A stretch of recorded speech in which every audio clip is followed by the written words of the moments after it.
Nous sommes aujourd'hui dans la région de Ziguinchor, dans le cadre d'une mission de contrôle, de suivi de l'exécution des directives données par le ministère de l'Environnement et du Développement durable. Cette mission a démarré depuis le 26 dans les régions de Kaffrine, de Tambacounda, de Kolda, de Sédhiou et de Ziguinchor. Vous savez que depuis que le ministre est à la tête du département, il a donné des instructions fermes.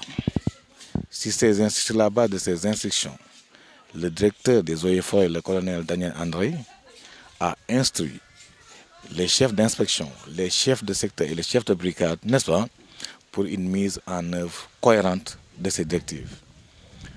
C'est ce qui fait que de façon très régulière, nous sommes sur le terrain pour voir la mise en œuvre.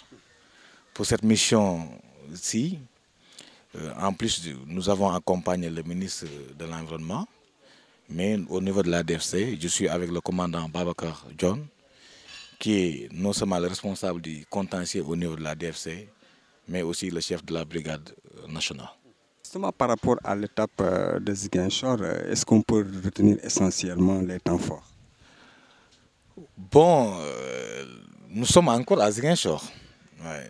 Mais ce que nous pouvons dire dorénavant, dès que nous sommes entrés dans la région de Ziguinchor, nous avons noté déjà des irrégularités.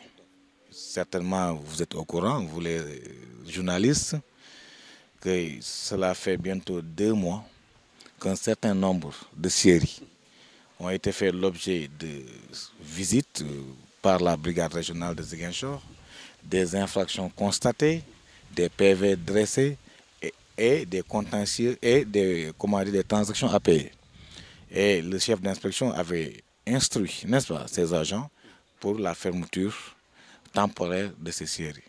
Et malheureusement, hier, nous sommes tombés dans une scierie qui était encore en activité et avec un camion qui avait à bord pratiquement près de 7 à 8 mètres cubes de bois, qui ont fait donc l'objet de saisie. Et en cours de route encore entre Badjouré et Bignona, nous avons aussi interpellé un autre camion chargé de 2 billes de Caïcédra. Nous les avons interpellés et actuellement, ils sont en garde à vue pour être entendus par le chef d'inspection en vue de leur déferment auprès du parquet. Oui, commandant, comment pouvez-vous expliquer un peu la recrudescence justement de ces contentieux au niveau de la région sud? Bon, difficile à répondre à cette question, mais tout un chacun a une analyse propre.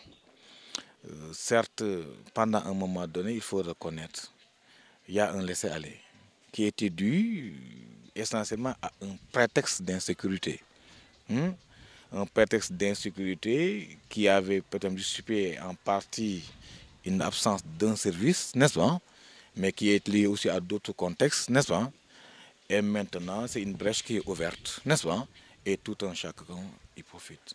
Et vous le savez, dans un contexte de pauvreté, la ressource qui souffre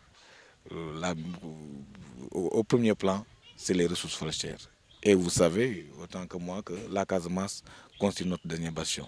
Il y a des séries qui sont là, qui profitent de cette situation d'insécurité, n'est-ce pas? Cette absence plus ou moins d'un service, n'est-ce pas? Pour en profiter. Et certainement, vous avez dû le constater, depuis pratiquement 7 à 8 mois, quand même, il y a des avancées. Mais comme je dirais hier dans le véhicule au commandant, en matière de gestion de l'environnement, peut-être les résultats ne pourront pas être dans l'immédiat, dans le court terme, mais c'est dans le moyen et dans le long terme qu'on verra les résultats. Il y a des avancées, certes. 4 séries ont été fermées, d'importantes quantités de bois ont été saisies, et je vous dis que nous avons reçu des instructions fermes pour une application stricte et rigoureuse